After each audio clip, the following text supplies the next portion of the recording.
I'm Kat Johnson. I'm the owner of Kat the Farmer, which is a salad-centric farm and food company based in Floyd County, Virginia. Salad centric, that was a new term to me when I first ran across you. When I first heard you say it, I thought it was pretty interesting. Can you describe what that means? Yeah, it means I grow and make things that belong in salads. So everything I grow is tailored to that genre of food and eating.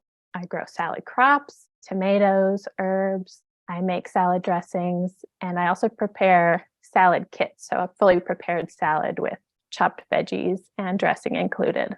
So, can you educate me? Is that a common term or is that something that is very cat specific to be a salad centric farmer? I like making up words, but I think it could catch on. Sure, I'll help you. So, you grow these crops and you're in Floyd, Virginia. Can you talk a little bit about your farm and what it's like? You've described yourself as a micro farm. Yeah, the farm itself is only a quarter acre. So I made up another word, which is the farmlet. So I call it my farmlet. And that's where I grow some of the ingredients that go into my value added products. And on the farm is three tunnels, so I can grow inside and extend my season too. And it's situated in Floyd County. It's a really special place, and community is a key word to describe it. So it's very rural, Southwest Virginia, and it's a agricultural community. So there are lots of farmers, beef cattle farmers, veggie farmers. There's lots of farmers who are like me growing using organic practices, which is pretty special.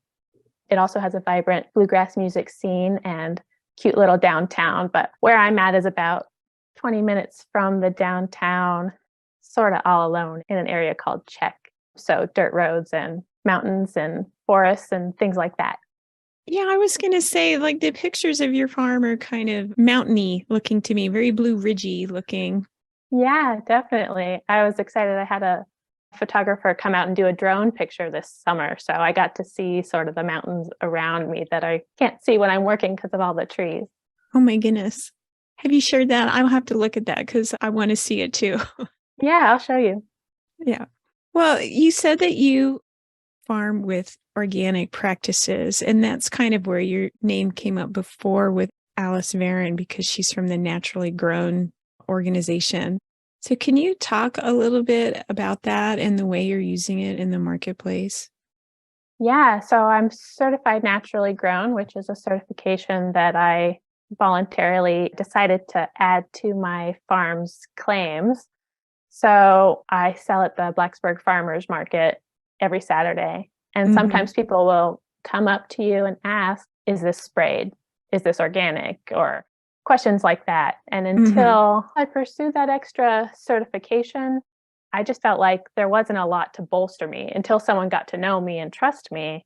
It's just some lady behind the veggies saying, no, I didn't, or yes, Oh, I okay. did. It's more of a hollow claim, but for the people who aren't familiar with me or what I do or my history, having a certification provides a little bit of extra value. And what they provide is more affordable and more accessible than having a USDA agent come out and certify you as organic.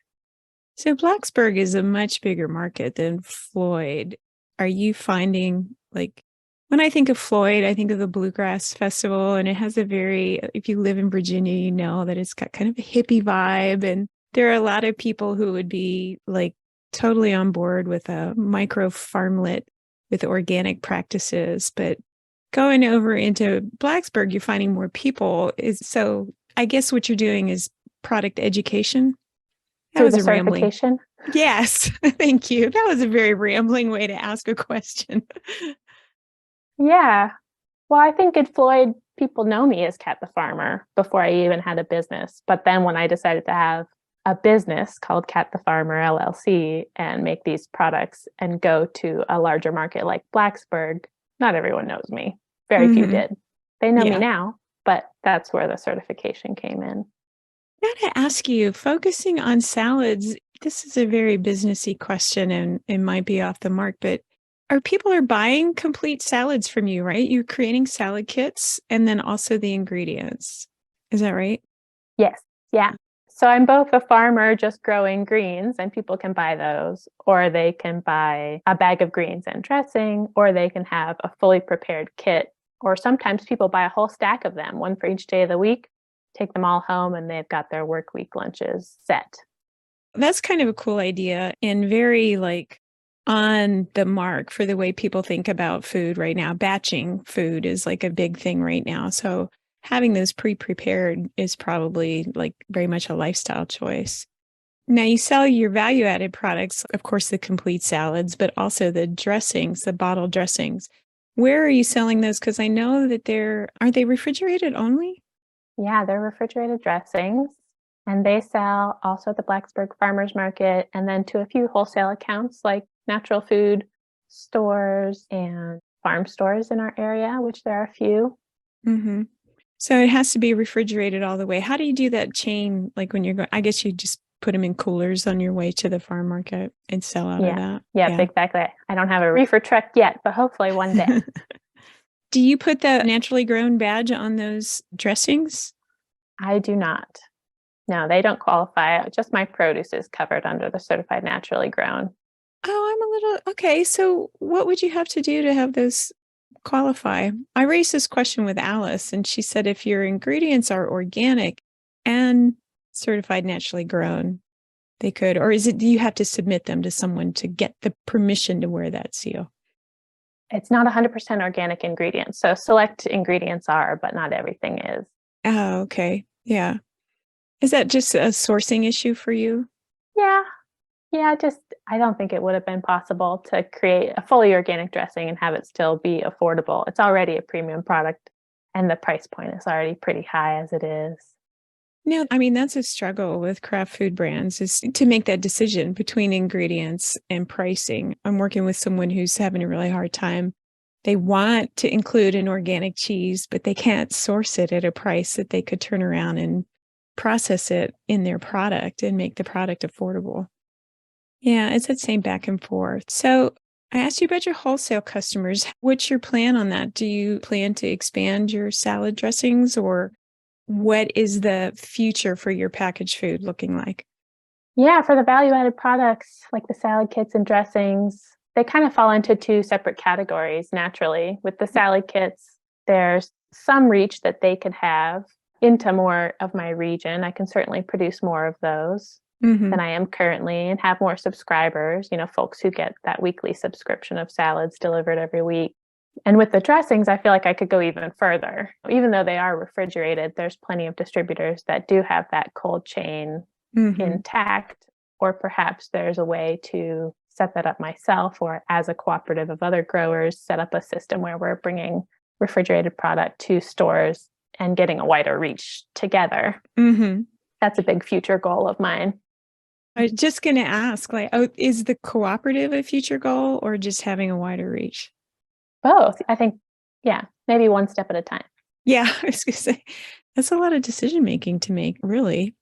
Yeah. Well, I wanted to circle around to your package design because that's where we first crossed paths. I think you have like a really cute branding. You worked with an illustrator to come up with some icons for your product.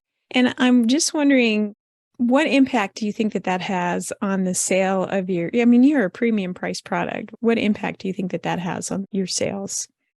Yeah, I think it's been huge. First of all, I just really wanted to work with someone like you to create a cohesive image and sort of like a whole finished package so that when I did ask that premium price, it made sense.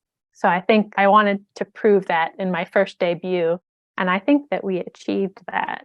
And I see it working in real time when I'm at the market because I can see people's eyes landing on my booth and then filling with joy and excitement and wanting to hold this product. And I think what it conveys is that I have put the effort into the product, that I have intention behind not only what's the package looks like, but what's going into it, and that it's safe and consistent. And I just love everything that complete package adds to my product. That's good. How much of your product price covers the cost of your packaging? And this is the trick question because there's like, I know there's in your salads, there's bottles and lids and all kinds of things that have been all over the market in the last 2 years. Yeah, it's different for every product. Salad Mm-hmm. kit is $1.40, and those are in the compostable packaging. So it's PLA instead of plastic. Mm-hmm. And that's a cost, right? Plastic would have been a lot less expensive. Oh, yeah, big time. I estimate that I could have close to $1 more margin on each item if Oh, I went man, with plastic. that is such a commitment to your mission. I hope your shoppers appreciate that. Yeah, I feel like that would be the biggest mass. I did start out with the glass packaging for my dressings, and I Mm-hmm. ended up switching over because the choice there was stop making dressings entirely or switch to a more affordable package. So those are now plastic. So it's Yeah. not 100% perfect, just like Mm-hmm. nothing is. No, I think those are like really valid business decisions that every good food brand faces. Like you have to make a choice. Can I keep going if I keep to these particular principles? I totally get that you've had to make some difficult decisions.